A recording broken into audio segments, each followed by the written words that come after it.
Back to Brian's Beat.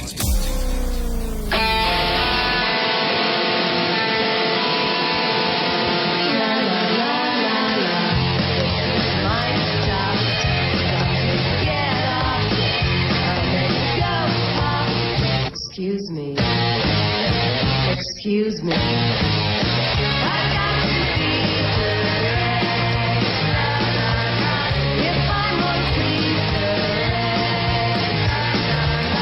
You're standing on my neck. Hour 2 of Brian's Beat. Good morning. Still no rain. There's a slight chance of showers. Nothing significant. Slight chance of showers. Tomorrow, more toward the evening. Otherwise, some beautiful sunshine, abundant sunshine, and very, very windy. So if you strike a match, make sure you put it out because we are in one of those red zones, which means that we could easily start a brush fire. Let's go to the Brian's Beat quote of the day, brought to you by Monthly Fee RX. If you're spending less than $20 a month for prescription drugs, great. If not, then our Monthly Fee RX service might be a good option for you. Check for yourself at monthlyfeerx.com. And our Brian's Beat quote of the day from John Adams, former President John Adams.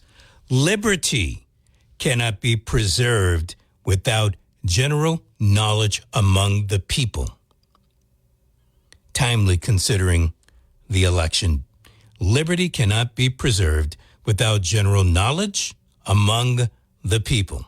All right, let's hear from you. 508-996-0500. Thank you. Hello. Thank you. Hello. Hello. Thank you. So, thank you. Thank you for being there, Brian. Hello. Appreciate you. Hello. Thanks.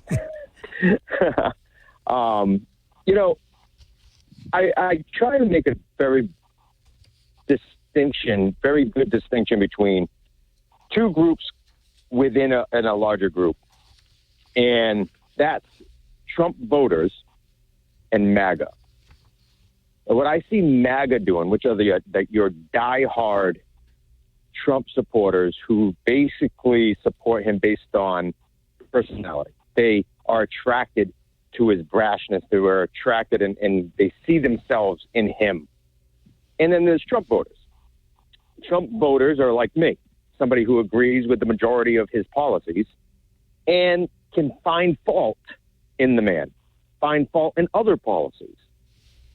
And what I see right now is what we've seen on the left also. The hard left does this equally just as bad. Where they kind of rub it in the face of the people that lost. And right now I'm hearing a lot of kumbaya from MAGA. Hey, he won. It's a mandate. It's this, it's that. You guys got to just accept. That's what you call kumbaya? This is what I'm calling kumbaya. They're calling for everybody on the left. Stop complaining. It's okay. Everything's going to be fine. And in reality, this is the same group that literally attacked the Capitol. Right? This is why I make the distinction between MAGA and Trump voters. You cannot call for kumbaya, everybody get along and accept the election results, when 4 years ago, you literally, there's a sect of your people that physically attacked the Capitol. You can't do that. You can't just ignore the fact that happened. With that being said, I empathize with the people out there right now who are fearful, right? There are a lot of people that are afraid of what's coming in the next 4 years. But what I personally believe is a lot of their fear is not based on personal experience.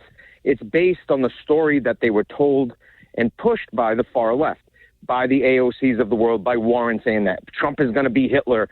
Trump is going to stomp on your rights. Trump is going to be the worst thing since Hitler, literally, and he's a fascist, and he's going to crush everybody. It's not the experience you had that you fear. It's the story you were told. So I'm going to ask you, are you walking in the other people's shoes as you say that?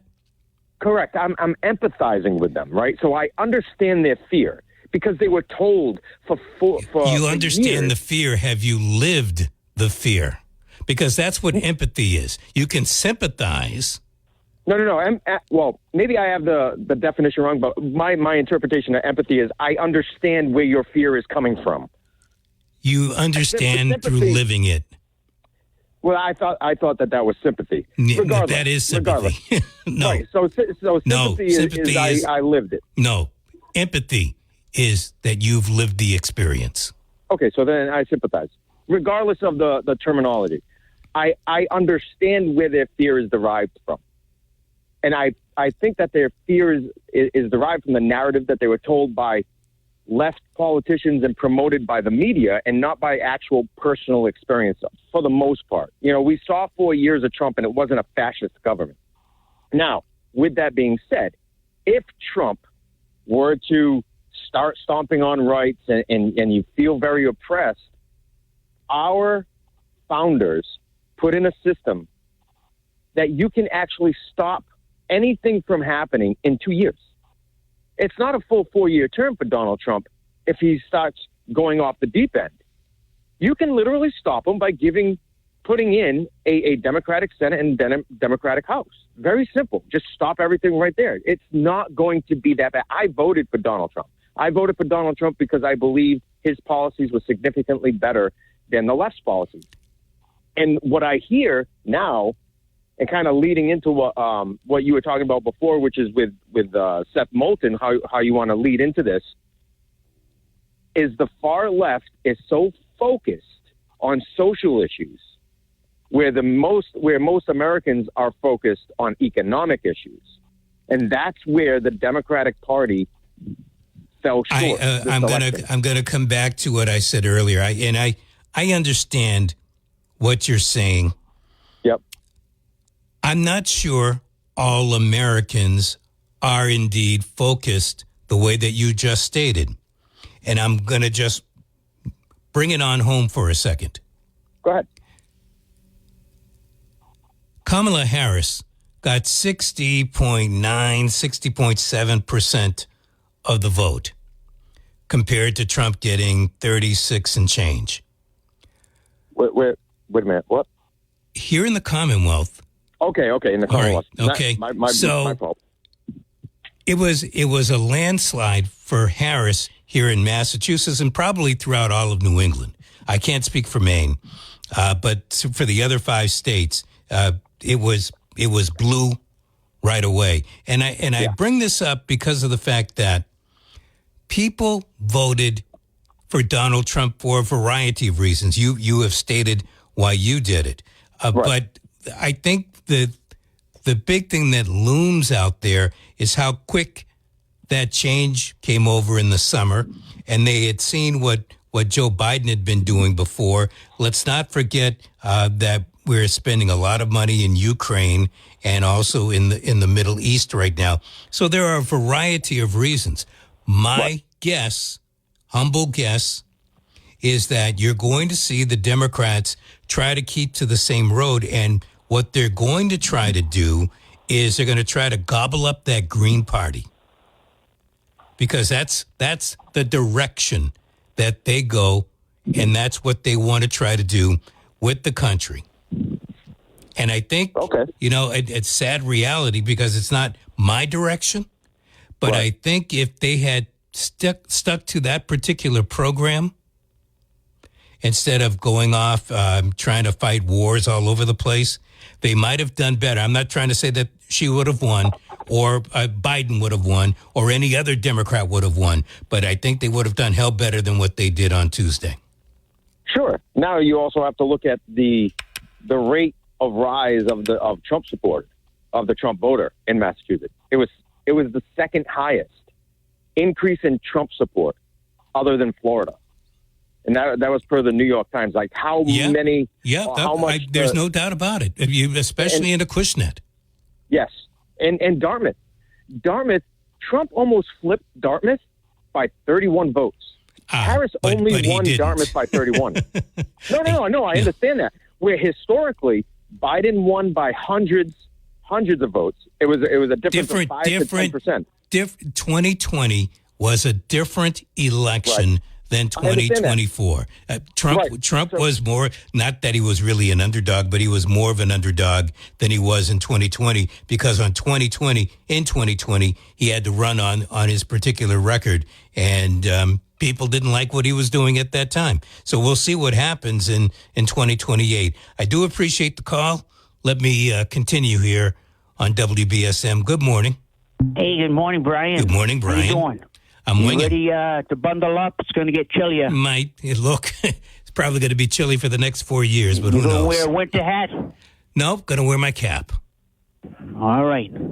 It's not rocket science why the Democrat Party lost. You know, it's like James Carville, the campaign manager for Bill Clinton. Bubba, it's the economy, stupid. And they still didn't figure it out. And the immigration was a big issue, too. And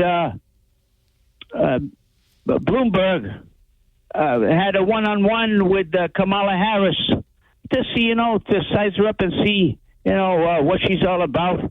And she said the woman's not that bright. And he gave her $50 million anyway. It's amazing how people throw money around. You know how much money the DNC generated for her political campaign, her presidential run? $1 billion. And they spent it all. And they're $20 million in the red. And they're going to own the catering companies and these staging companies that get all these big concerts, the lights and the staging and the rigging and all of that. They're gonna stiff all those people because they paid all of these high name entertainers to come in to try to woo and attract the younger generations and the states with these the delegates. So here's how I look at that. They may owe $20 million. They'll get that $20 million back within the next couple of years. You know something? What does that tell you? That the Democratic Party they'll use all their money, keep spending until they're in the red. So the Republicans do the same thing. Don't look at it as only one party doing. But let me tell you, both parties spend like crazy, and they're going to continue to spend because their aim, as I mentioned to the caller prior to you, is to make sure that they are the only two parties. They don't care if one party wins. They may get out there and yap away about it, but they like that it's the Republicans against the Democrats. It's the Democrats against the Republicans. They like it like that. You're still going to have in D.C. Big Pharma, the big military complex. Yep. All of these lobbyist firms American out Bar there. Association. It's not going to go away. He's going to go into the muck. It's going to be very hard to try to clean up Washington. I don't see it happening. Let's hope that he can. I don't see it either. Thank you for your call. I do appreciate it. 508-996-0500. Hello. Good morning, Brian. Good morning, Brian. Well, I like that last call. He always does his homework, especially with the $20 million in the hole. Yeah, that's been out there. That's been out there. Yeah. Yeah, I've heard that too. But I voted for Trump. I live in Dartmouth, and it came close over in Dartmouth. And believe it or not, I lost. I work at people's homes doing a particular kind of work, and I have a lot of my customer base is in Dartmouth. And I have a customer who I know is very on the left side and, was very upset after the election. So I was doing work at her home, and I never tell her my politics, but she kept badgering me to tell her who I voted for in different ways. And I wouldn't answer, and she kept looking at me, and I think she realized that I did vote for Trump. And she told me that she let her electrician go because she found out that she said she loved her electrician, and she found out that he voted for Trump. And then when we were done with the work, she let me go. And I've been working for this woman for 5 years, and we always had a great relationship. She did pay me. She Venmoed me really quick and shook my hand and said, "I'm going to miss you." And she had a tough time with this election. I would, after 4 years, I'd go back and see if you can get the contract again. Well, I did tell her this when I left. I said, hey, look, I know how you feel right now, but I think I'll be back in a couple of weeks. And she said, She said, nobody who voted for Trump is allowed to work on my property. And I started to think, is she going to use that when she goes out to eat? If she finds out the owner voted for Trump at the restaurant, or is her mailman a Trump voter? I mean, it gets kind of ridiculous when you go down that road. Wow. Yeah, I think you're look, I can understand you're working on her property and it's her money coming out, but when she's spending money, it might be a little different. I don't know. Yeah, we had a great relationship, Brian, and everything was copacetic up until she realized that I had voted for Trump. So I don't know. Hopefully she gets over it. And like that caller before the last caller was saying that, a lot of Trump voters or MAGA people like to rub it in and all that. I just want to get work done and just move on, and everyone will get along. But I don't think that's going to happen. Well, it is yet to be seen what's going to happen over the next 4+ years. And I say plus because here we are talking about a person who hasn't even gotten back into the hot seat, and all of a sudden the controversy is out there. Never mind your little economy. I don't mean to call it little, but your particular world. Well, what do you think is going to happen to a lot of other people out here? That lady that you're talking about, there are probably plenty of others out there who may not be as electric as she was with you, but if they find out something or somebody says, they just shy away. Right. I mean, to me, business is business and politics is outside of that, but apparently it's not these days. Well, Donald Trump is bringing business into the White House, so maybe business isn't business. Who knows? We'll find out. I appreciate you letting me tell my story. So no problem. We'll talk to you next time. It's a very Brian. good story. All right. All right, man. Thank you. Bye-bye. 508-996-0500. Wow. I didn't vote for that. You know what? I wouldn't be giving business to anybody because I only know 3 or 4 people in my orbit that voted for Chase Oliver.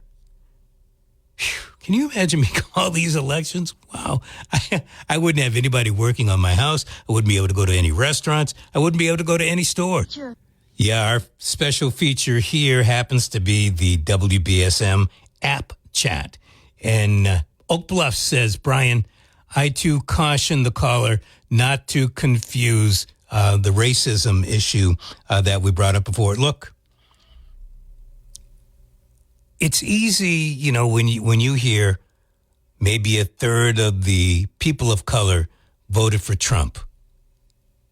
But unless you sit down and you ask each and every one of them why they did that, you don't know. And it's great the great assumption.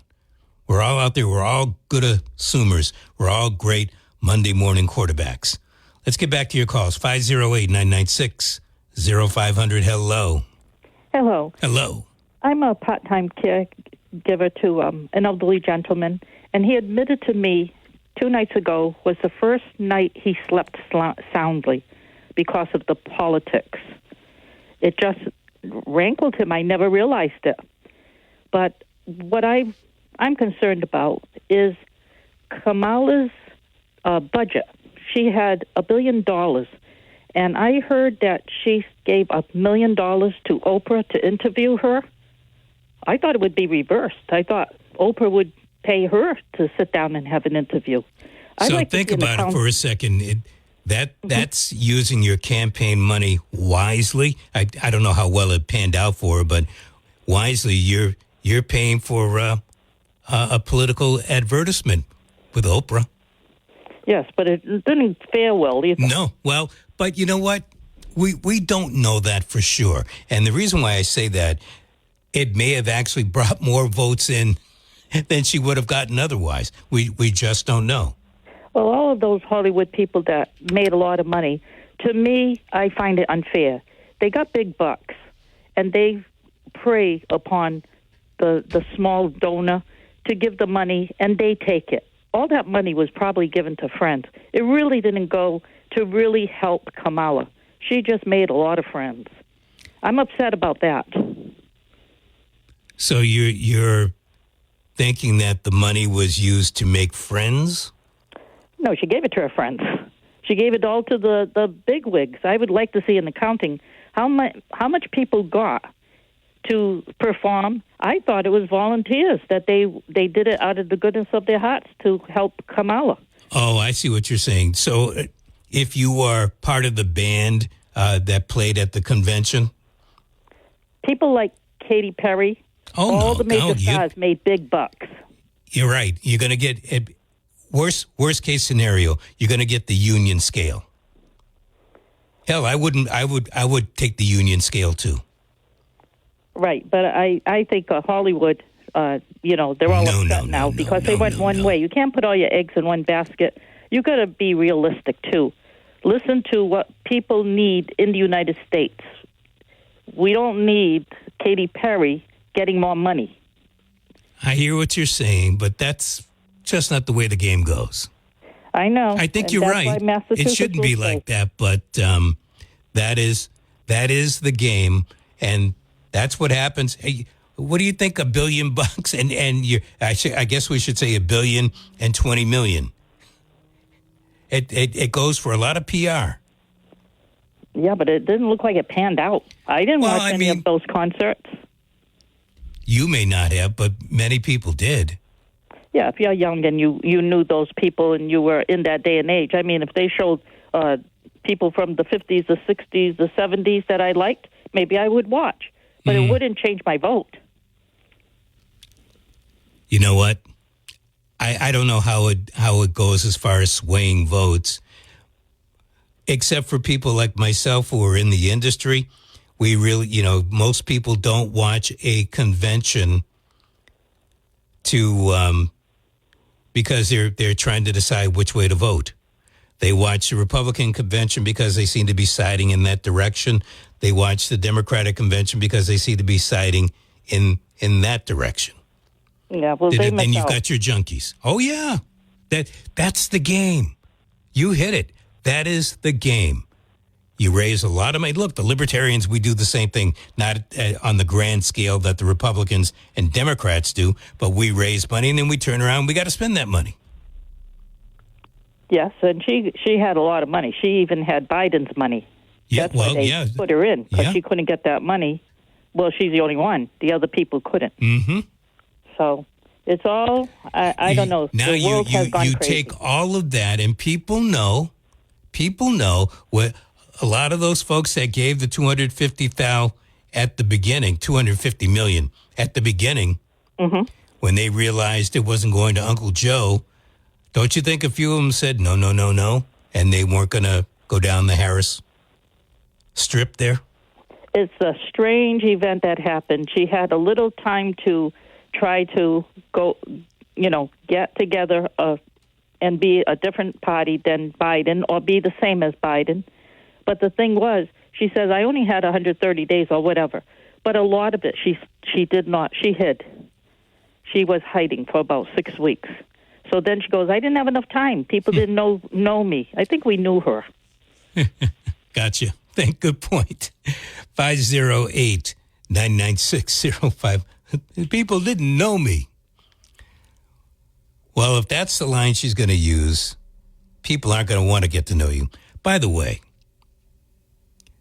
there are two camps here.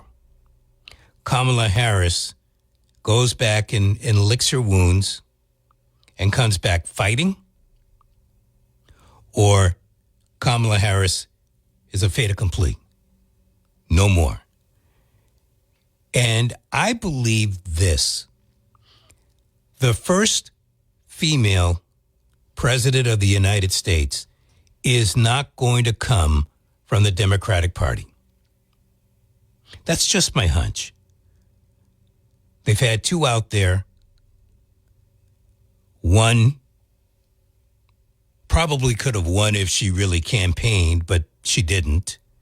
And the other, well, she didn't have enough time. 508-996-0500. Let's hear from you. Hello. Good morning. Morning. Yeah. How many electoral college votes did Kamala Harris end up with? Do you have it in front of you there? Or? I don't know that the complete total is out. The last I saw was 219, 222, something like that. Well, because you've been referring to it as a landslide, and when I think of landslide... Electoral landslide. I don't think that election in any way, shape, or form was a landslide. When you stop and look at Ronald Reagan's second term, where he, I think, lost one state, or you look at FDR's first three elections, I mean, those were landslides. That's what a real landslide is, because the Republicans carried like one state in 1936. That was all they got. I'm not a fan of the electoral. That's all they got from in Nixon's second run too. Yeah, Massachusetts. Yeah, those were real landslides.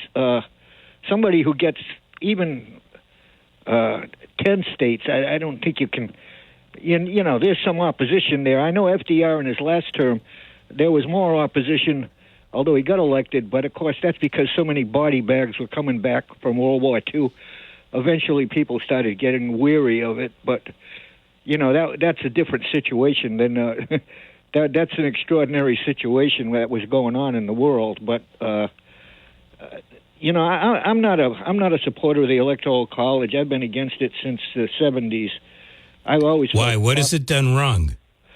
Well, because in my estimation, a poor dirt farmer in Nebraska, his vote should count the same as a wealthy hedge fund manager in Manhattan. And if you have a popular vote deciding the election, that's exactly what you get. That's true democracy. That's one man, one vote. So not only the dirt farmer that you're talking about, but why bother to campaign in Nebraska if you have a popular vote? Because Nebraska has maybe 1 million people? Yeah, but why bother casting a ballot for Trump in Massachusetts when you know it's going to go blue? Under the Electoral College rules. Why bother a Democrat voting in Alabama for the president when you know that's a solid red state? It's going to. I think it discourages people from voting, to be honest with you. You think the Electoral College discourages people from voting? Yes, I do. Yes, I do. In these solid states where the populace knows that all of the electoral votes are going to be going to one party or the other. If you happen to be on the opposite side of that, you say, well, what's the sense in showing up for that, you know? Well, I guess, as a libertarian, maybe I shouldn't show up because for sure nobody's going to be voting libertarian, or the majority of people are going to vote Democrat or Republican.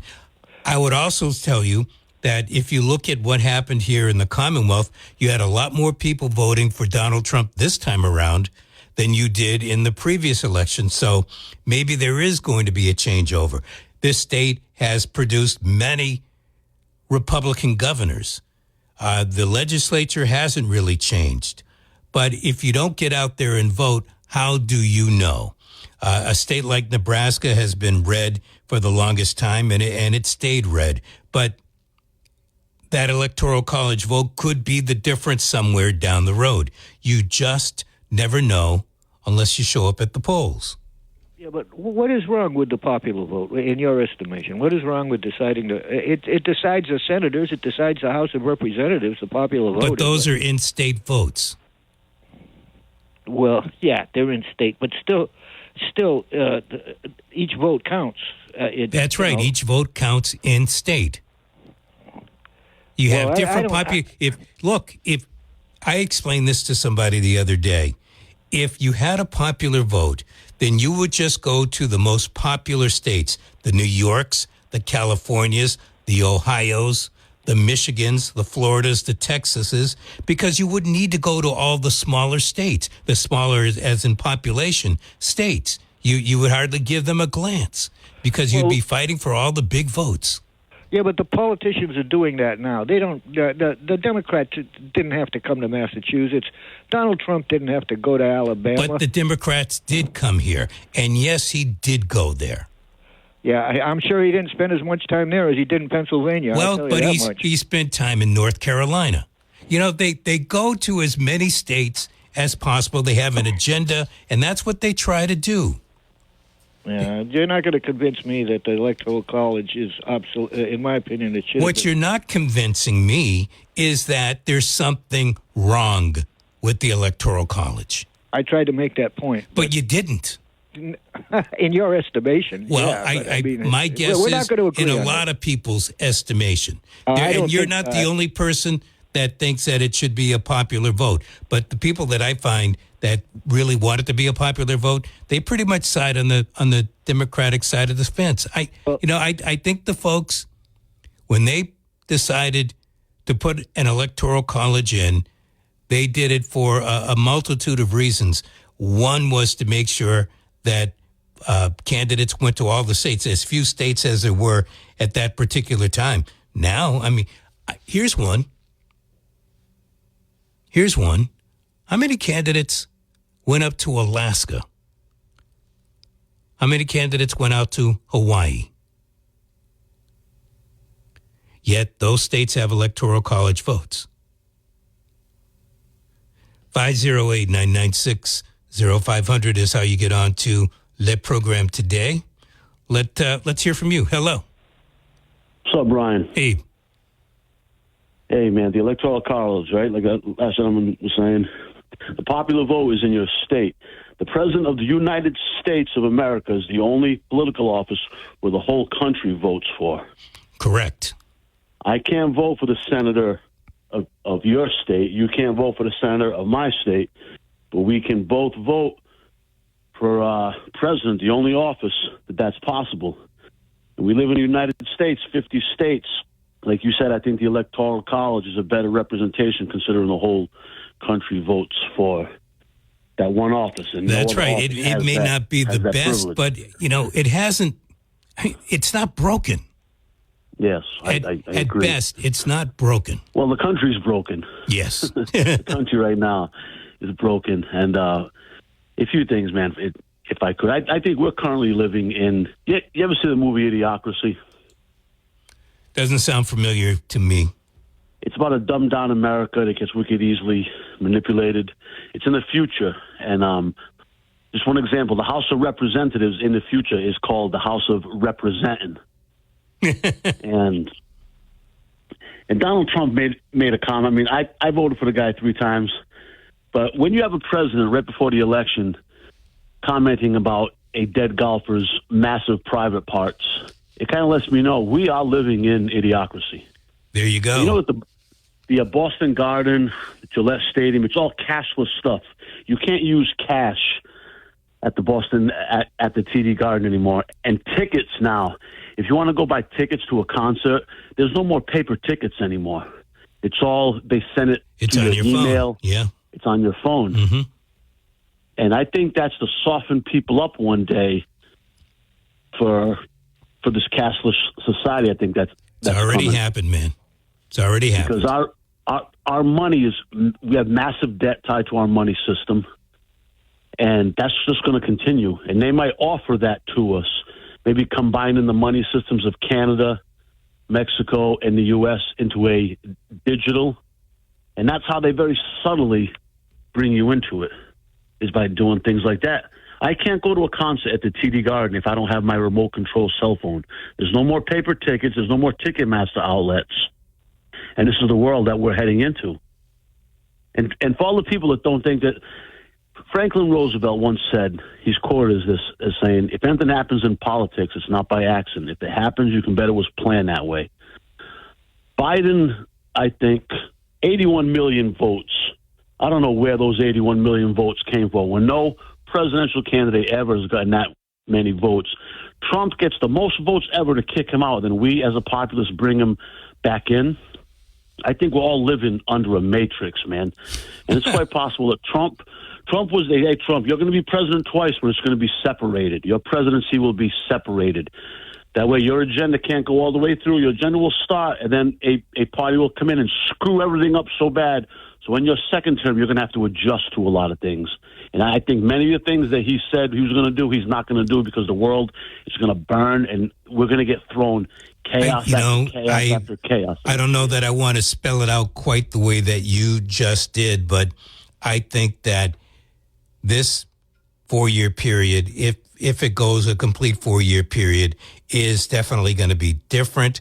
I think that the agenda, which was laid out, I mean, it's a little screwy at this particular time. We'll have to wait and see. But, he's the guy that was elected, and I guess we have to give the plan a little bit of a shot.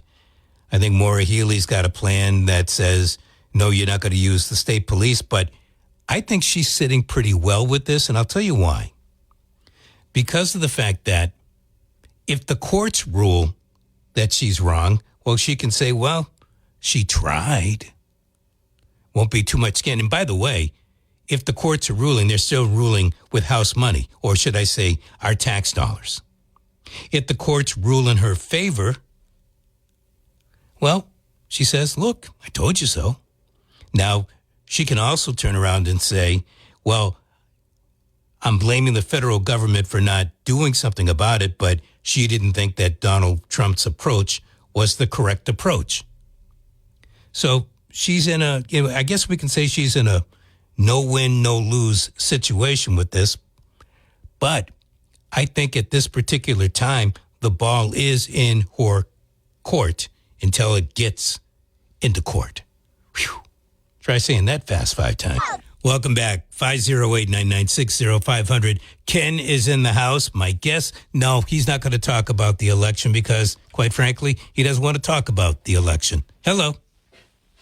Good morning, Tom. Hi, Sam.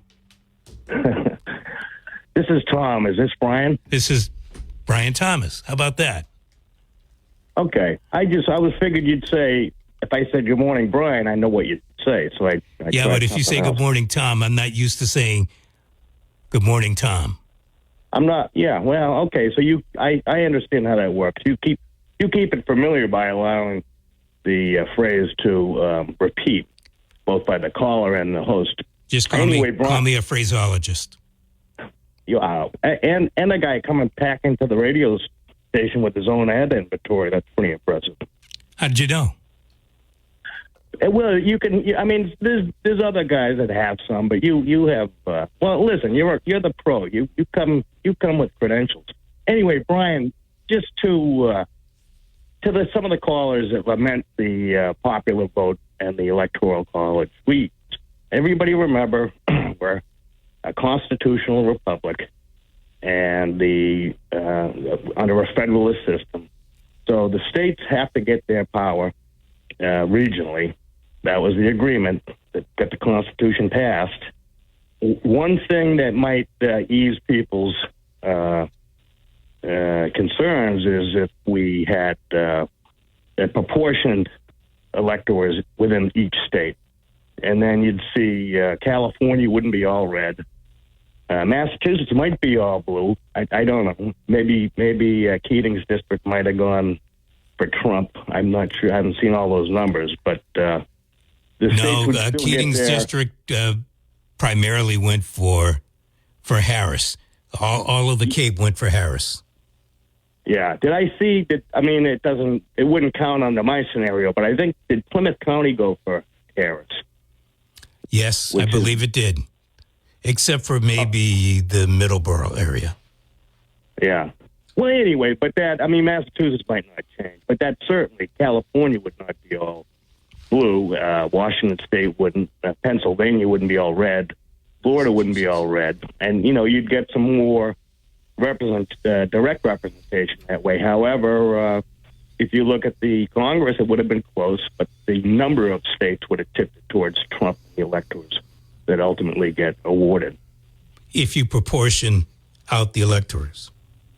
Yeah, so if you look at every congressional race, which is every electoral district across the country, it would have been slightly to Trump's advantage if the presidential race mimicked the each congressional district's outcome, and then with the number of states getting their and then who gets the electorals from the senators?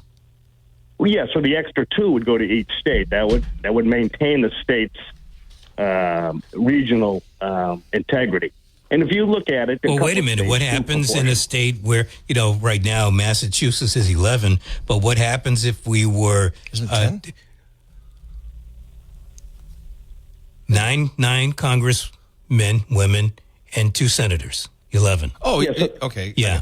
So the two senators would be at large. Yeah. Well, but they're at large now. But what I'm trying to get at is, if you have states that are even, how do you then split that electoral? Well, so the ultimate popular vote would go to the. That's too difficult, man. Well, it already happens in Maine, and it happens in Nebraska. And how many electoral votes are there in Maine? 3. 5, right? Or 4. I'm sorry, there are 4. So they split. Trump got 1, and the overall winner Harris got. 3. But they're not splitting the senators. No, the 2 senators go to the. So that's what I'm getting at here. If the 2 senators are only worth 1 electoral vote, and you have they're worth 2. Split. The 2 senators are worth 2. Well, then how do you figure? Well, there's not an even split. There's still a popular vote in the state, which then gets awarded those 2 extra electors. Oh, I see what you're saying. Okay, well, it already happens. It already happens now in 2 states, at least 2 states. I guess we could do it. It would be a little like more that. direct. It would reflect it closer to the popular vote, but it would still allow regional integrity. But California's never going to do. Well, Massachusetts is never going to do it because, why would they? Why would they give up their advantage? It's easy to say that. I don't come from a time, but there was a time here in the Commonwealth where the Republicans ruled the day. Now the Democrats, and the Democrats have had it for well over 50 years. There will be a time somewhere down the road, maybe during our lifetime, maybe not, where the Republicans or some other party will rule the state for who knows how long. Has it ever been this lopsided in the state? I'm not sure it has been. Don't know. What would you say the greatest ambassadors for going toward the Democratic Party were in history, at least in the 20th century? I would have to say FDR and the Kennedys.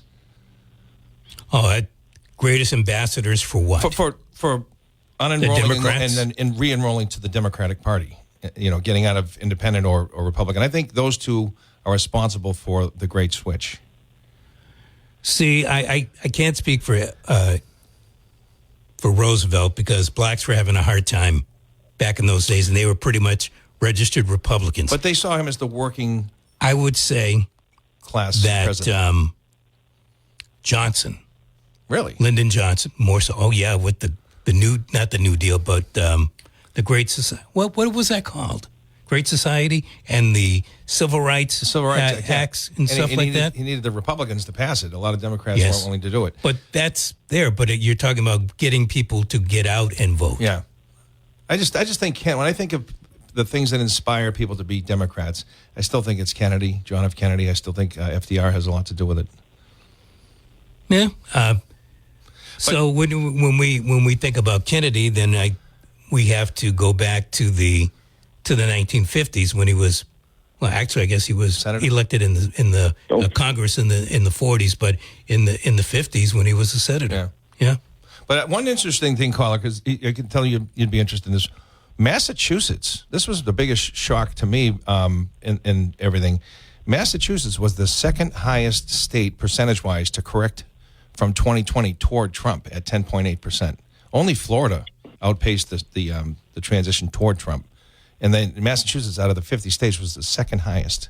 I never would have called that. Transition? What was the number of votes in Massachusetts? Total votes? I think he got 1.2 million north of that. We went up in total votes 24 to 36%. And the number is... Which is typical, honestly. Well, it's, No, I mean, so that's total, when you say... total votes cast in Massachusetts, 24 versus 20. It's usually a 2-to-1 Democratic vote, whether it's senator or president in Mass, typically. So the game... the percentage game was huge, the total number was still very lopsided. 1 million 238,649 for Trump, 2,074,200 for Harris. Not as many people cast presidential votes nationwide, I believe, in 24 as they did in 20. Is that correct? Oh, yeah. How did Massachusetts do? It was a Did we vote 161 more or less overall? Yeah. Hey, got to let you go only because All of right. time. Thanks, guys. Good morning. Ken, I know you're not talking today about That's false politics. advertising. No, it isn't. No. Now you're doing misinformation. Okay. I'm disinformation. You're misinformation. Ken's with you for the next 3 hours. It's been a pleasure today, as always. We will do it again next Saturday. We're getting closer and closer to Turkey Day.